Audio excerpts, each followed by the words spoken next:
Assalamualaikum warahmatullahi wabarakatuh. Perkenalkan, saya Maya Rizka R. Halim, mahasiswa Universitas Negeri Gorontalo, Fakultas Ilmu Pendidikan Guru Sekolah Dasar kelas 5D. Jadi di sini saya akan menjelaskan tentang manajemen berbasis sekolah atau MBS. Yang pertama, mengapa adanya aturan tentang MBS? Karena MBS merupakan program nasional yang sudah tercantum dalam Undang-Undang Nomor 20 Tahun 2003 tentang Sistem Pendidikan Nasional pasal 50 ayat 1. Nah, apa itu MBS? MBS itu merupakan paradigma baru dalam dunia pendidikan yang memberikan otonomi luas kepada sekolah untuk mengelola sumber daya dan sumber dana dan mengalokasikannya sesuai dengan kebutuhan sekolah itu sendiri. Dan tanggung jawab pendidikan juga tidak ada hanya pada pemerintah, tetapi juga ada pada sekolah dan masyarakat dalam rangka meningkatkan pengambilan keputusan ke tingkat grassroots atau yang paling dekat dengan peserta didik. Nah, lalu apa hubungannya dengan KTSP? KTSP merupakan bentuk operasional kurikulum dalam konteks desentralisasi pendidikan dan otonomi daerah. Dan dalam penyusunannya KTSP melibatkan guru, komite sekolah, kemudian kepala sekolah, dan dewan pendidikan.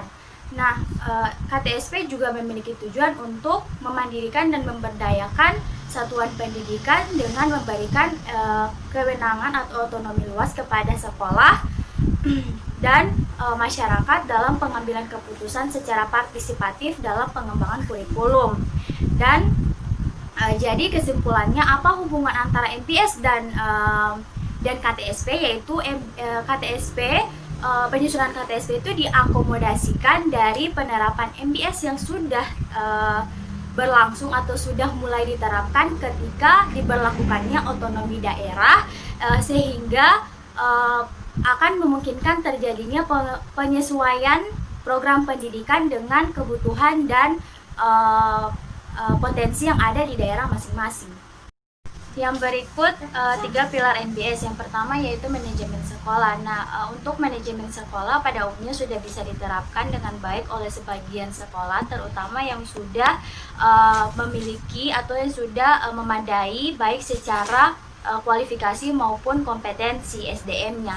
Nah, contohnya itu dalam hal berkomunikasi dan berkoordinasi dengan semua warga sekolah dan masyarakat, terutama pada penggunaan dana, baik itu dana BOS ataupun dana yang lain untuk SD maupun SMP, di mana ketika program sekolah atau penggunaan dana tersebut tidak disosialisasikan secara transparan, maka ini akan menimbulkan kecurigaan di antara warga sekolah, sehingga manajemen sekolah itu tidak dapat dihandle atau dilakukan oleh kepala sekolah dengan baik.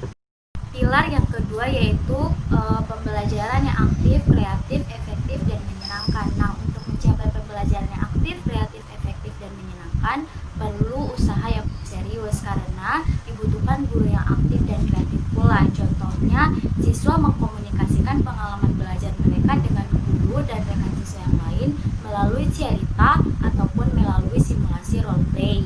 Yang kedua, pilar yang ketiga itu peran serta masyarakat. Nah, sekolah dapat menjadi trigger atau pemicu untuk memajukan masyarakat sekitar sekolah. Contohnya yaitu masyarakat dapat berhubungan langsung dengan pendidikan, seperti orang tua siswa bergabung dengan komite sekolah, masyarakat luas yang bergabung dengan dewan-dewan pendidikan, serta masyarakat yang selalu berpartisipasi dalam menjaga lingkungan sekitar sekolah. Yang berikut yaitu faktor-faktor yang dapat menghambat implementasi MBS. Yang pertama yaitu ada anak didik atau peserta didik. Anak didik merupakan salah satu faktor yang dapat mempengaruhi keberhasilan proses belajar mengajar, tetapi di samping itu juga akan menjadi faktor penghambat utama. Kemudian yang kedua itu pendidik. Nah, untuk faktor pendidik ini juga sangat menentukan dalam pembangunan atau pengembangan sekolah, di mana tingkat kesejahteraan ekonomi guru yang kurang terjamin akan menjadi hambatan dalam keterlibatan guru dalam pengembangan sekolah. Yang berikut itu dana dan sarana prasarana. Nah, kurangnya dana dan sarana prasarana ini masih menjadi permasalahan utama di dalam pendidikan yang ada di Indonesia, karena banyak lembaga pendidik yang dalam pengembangannya itu kurang lancar karena disebabkan kurangnya masalah pendanaan dan sarana prasarana. Yang berikut atau yang terakhir yaitu partisipasi masyarakat. Nah, untuk partisipasi masyarakat ini menjadi sangat penting seharusnya dalam implementasi MBS, karena ketika partisipasi masyarakat itu kurang, maka pengembangan implementasi MBS ini di sekolah akan tidak berjalan dengan baik. Cukup sekian video dari saya tentang penyampaian MBS. Jika ada kekurangan saya mohon maaf. Wabillahi taufiq wal hidayah. Wassalamualaikum warahmatullahi wabarakatuh.